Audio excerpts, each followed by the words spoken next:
जय श्री राम। मानस चर्चा। मानस चर्चा में आज का विषय महर्षि भृगु और भगवान विष्णु। प्रसंग मानस की यह प्रसिद्ध पंक्ति, उर्मनिहार पदिक की शोभा, विप्रचरण देखत मन लोभा। विप्रचरण देखत मन लोभा। यह विप्रचरण जो हमारे मन को एकदम लोभित कर देता है, जिसको देखते ही मन लोभित हो जाता है, वह है विप्रचरण प्रभु श्री राम के वक्षस्थल पर। यह कैसे? यह कथा श्रीमद् भागवत महापुराण में आती है कि एक बार सभी महर्षिगण सरस्वती नदी के तट पर बैठकर यज्ञ कर रहे थे। उसी समय इनके मन में यह विचार आया कि त्रिदेवों में सर्वश्रेष्ठ कौन है, इसका परीक्षण किया जाए। तो अब हुआ कि आखिर इनकी परीक्षा कौन लेगा? त्रिदेवों की परीक्षा है तो कठिन काम। तब इस कार्य के लिए महर्षि भृगु को चुना गया और महर्षि भृगु सहर्ष तैयार भी हो गए। सबसे पहले महर्षि भृगु अपने पिता श्री ब्रह्मा जी के पास गए।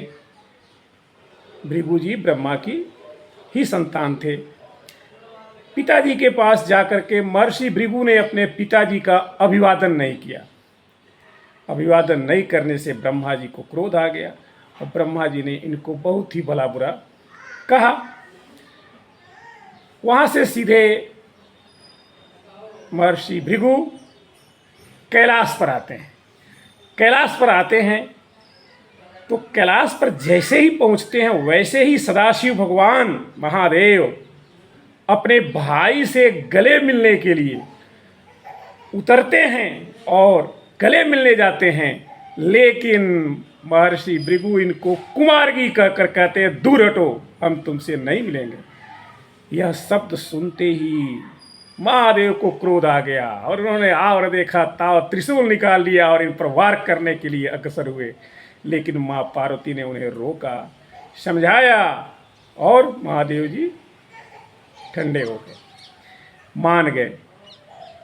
अब बात आती है कि महादेव जी भृगु जी के भाई कैसे?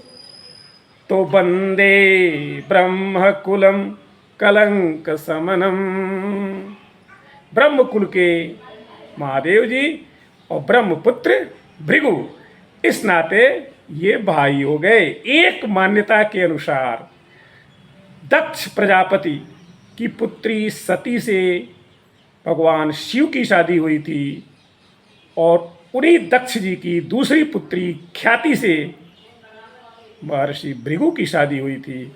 इस नाते भी साढ़ू भाई हो गए। तो ये भाई तो हुए ही। कैलाश से सीधे महर्षि भृगु क्षीर सागर में पहुंचते हैं। वहाँ भगवान विष्णु माँ लक्ष्मी के साथ पलंग पर आराम कर रहे थे और वहाँ पहुँचते ही सीधे महर्षि भृगु ने भगवान विष्णु के वक्षस्थल पर पाद प्रहार कर दिया। जैसे ही पाद प्रहार हुआ भगवान विष्णु जगे। अरे कहे प्रभु, महर्षि आपके आने की भनक हमको नहीं मिली, नहीं तो मैं आपकी अर्घ सहित सेवा किया होता, पूजा किया होता। मुझे बहुत बड़ी भूल हो गई। आप पलंग पर बैठिए, पहले हम आपका पैर प्रक्षालन करते हैं, पैर धोते हैं, आपकी सेवा करते हैं। कहाँ मेरा वज्र जैसा कठोर वक्षस्थल और कहाँ आपका कमलवत कोमल चरण? आपके चरणों में चोट लग गई होगी। हमारे वक्षस्थल के जो रोए हैं, बाल हैं, वे सूल की तरह कहीं आपके पैर में चुभ न गए होंगे। प्रभु हमें पैरों की सेवा करने दीजिए, पैरों को धोने दीजिए। पलंग पर बैठा करके प्रभु इनके पाद प्रक्षालन करते हैं और कहते हैं, प्रभु महर्षि आपके इस पैर के चिन्ह को मैं अपने वक्षस्थल पर हमेशा के लिए धारण करूंगा और आपकी मैं कृपा समझूंगा। आपका प्रसाद समझूंगा। वहाँ से भृगु जी सीधे सरस्वती नदी के तट पर महर्षियों के बीच आकर ये सारी कथा सुनाते हैं। सारे ऋषि सुनकर दंग रह जाते हैं और एक स्वर से सभी भगवान विष्णु को त्रिदेवों में सर्वश्रेष्ठ होने की मान्यता प्रदान कर देते हैं। वही चरण चिन्ह राम के वक्षस्थल पर है, क्योंकि भगवान विष्णु ही राम के रूप में धरा पर अवतरित हुए हैं। तो उर्मनिहार पदिक की शोभा, विप्र चरण देखत मन लोभा। ऐसे सत्यमूर्ति करुणामूर्ति भगवान श्री राम से हम प्रार्थना करते हैं कि वह अपनी कृपा हम सब पर बनाए रखें। जय श्री राम, जय हनुमान।